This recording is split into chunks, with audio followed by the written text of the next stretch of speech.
ওরে ও তো একদম। হ্যালো এভরিওয়ান, কেমন আছেন সবাই? আশা করছি সবাই অনেক ভালো আছেন। আমিও বেশ ভালোই আছি। আজ আবারও একটা নতুন সকাল, নতুন দিন, নতুন ভিডিও নিয়ে হাজির হলাম, তোমাদের সঙ্গে শেয়ার করব। আজ রান্না করব কাঁচা ইলিশ ভাপা। অনেকে অনেক রকমভাবে রান্না করে, আমি আজ নতুন আইটেমে ট্রাই করলাম। তারপর দুপুরের কাপড় জামাগুলো সব ওলট পালট করে দৌড়ে দৌড়ে শুকিয়ে নিয়েছি। শুধু আমার নয়, আমার দুষ্টুর পাপার সমস্ত জামা কাপড় যেখানে যা ভিজা ছিল সবটাই আমি শুকিয়ে নিয়েছি। 2 ঘন্টা রোদ্দুর দিয়েছি জাস্ট, তাতেই আমি দৌড়ে একবার ছাদে একবার নিচে এইভাবে করে করে সমস্ত সব জামাটাই আমি শুকিয়ে নিয়েছি। এবার এগুলো হচ্ছে গুছানোর পালা। এটা হলো একটা অন্যতম কষ্ট। এটা যারা করে তারাই জানবে যে জামা কাপড় গুছিয়ে ভাঁজ করে রাখা যে কী কষ্ট, একদমই আমার ভালো লাগে না। কিন্তু আনলা, খাট, বিছানা, ঘর বাড়ি সবটাই আমার সুন্দরভাবে সাজিয়ে না রাখলে একটুও ভালো লাগে না। যতক্ষণ না আমি সেগুলো সুন্দরভাবে সাজিয়ে না রাখছি ততক্ষণ আমার একটুও ভালো লাগে না। জানি না কেন, ঘর বাড়ি পরিষ্কার পরিচ্ছন্ন রাখাটাই আমি মনে করি সবথেকে বেটার। সারাদিনে যতই কাজকর্ম করি না কেন, এগুলো না করলে আমার সমস্ত সব কাজ অসম্পূর্ণ বলে মনে করি আমি নিজে, জানি না কেন। আর এই যে খেলনা রাখার র্যাকটা, এই র্যাকটা দিয়েছে আমার দিদি, দুষ্টুর মাসি, ওর জন্মদিনে গিফট করেছে।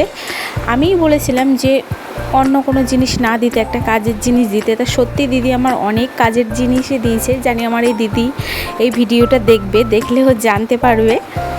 আর এই যে এনার অভ্যাস হচ্ছে দোকান থেকে বাড়ি এসে উঁকি দিয়ে দেখা কী রান্না হয়েছে, খাওয়া দাওয়ার পর ঘুমিয়ে ওঠার পর বিকালেও দেখবে যে কি খাওয়া যায়। কিন্তু ভাত কিন্তু কমই খায়, সবজি তরকারিটা ওর একটু বেশিই লাগে। আর ওর একটু খুঁটে খাওয়ার অভ্যাস আছে ছোটোর দিয়েই, যা ওর মা বলেছে, আমার শাশুড়ি মা বলেছে যে ও কোনো কিছু একটু মুখে না দিলে ঘুম থেকে উঠে বা কোথাও যাওয়ার আগে ওর যেন কোনো তৃপ্তি হয় না। এটা ওর অভ্যাস। এই অভ্যাসের ওপর হস্তক্ষেপ করার তো আমার অধিকার নেই।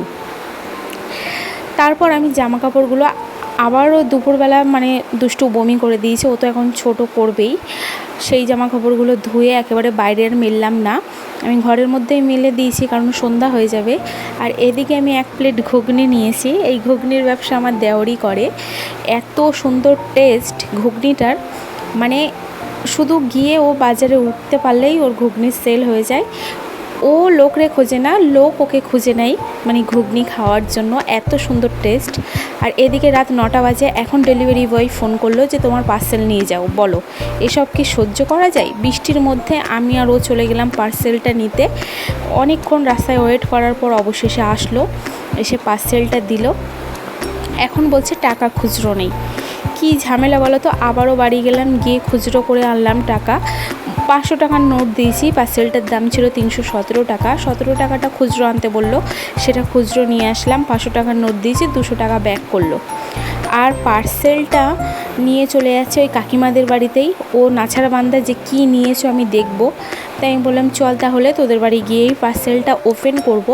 তারপর আমি দেখে নিচ্ছিলাম যে পার্সেলটা আদৌ ঠিকঠাক এসছে কিনা, যে জিনিসটা বলেছিলাম। তারপর পার্সেলটা ওপেন করতে বসে গেলাম। ওকে বললাম আমার একটু ফোনটা ধরে তাহলে ভিডিও করে দে, আর স্ট্যান্ড ব্যবহার করব না, কারণ আমি বাড়িতে একাই থাকি, ওর জন্য স্ট্যান্ড ব্যবহার করতে হয়। ওর জন্য তোমরা ভালোভাবে ভিডিওগুলো দেখতেও পারো না, কিন্তু চেষ্টা করব যত তাড়াতাড়ি সম্ভব আমি কাউরে দিয়ে ক্যামেরাটা ধরিয়ে ভিডিওটা করার। আর পার্সেলটা যা আশা করেছিলাম তার থেকে অনেক অনেক অনেক দ্বিগুণ বেটার এসছে। এমনটা আসবে আমি সত্যি আমার কল্পনার বাইরে ছিল। খুব খুব খুব সুন্দর এসছে। আর সামনেই জন্মাষ্টমী, আমার দুষ্টুকে আমি গোপাল সাজাবো, সেই ভিডিও অবশ্যই তোমাদের সাথে শেয়ার করব। ওর জন্য আমি এই ড্রেসটা মেশোর থেকে নিয়েছি। দুর্দান্ত হয়েছে ড্রেসটা, আর খুবই অল্প টাকার মধ্যে হয়ে গেছে। 317 টাকার মধ্যে চুড়ি, হার, কানের বাসি, ময়ূরের পাখনা, মুকুট, ধুতি, পাঞ্জাবি সমস্ত সব কিছু দিয়ে দিয়েছে। আমি এতটা আশা করিনি সত্যি, যতটা ভালো এসছে। চলো আজ এই পর্যন্তই, দেখা হচ্ছে আবারও কোনো একটা ভিডিওর সঙ্গে। ততক্ষণে সবাই সুস্থ থাকবেন, ভালো থাকবেন, আর আমার ভিডিওগুলো এইভাবে দেখতে থাকবেন। আজ এই পর্যন্তই, টাটা।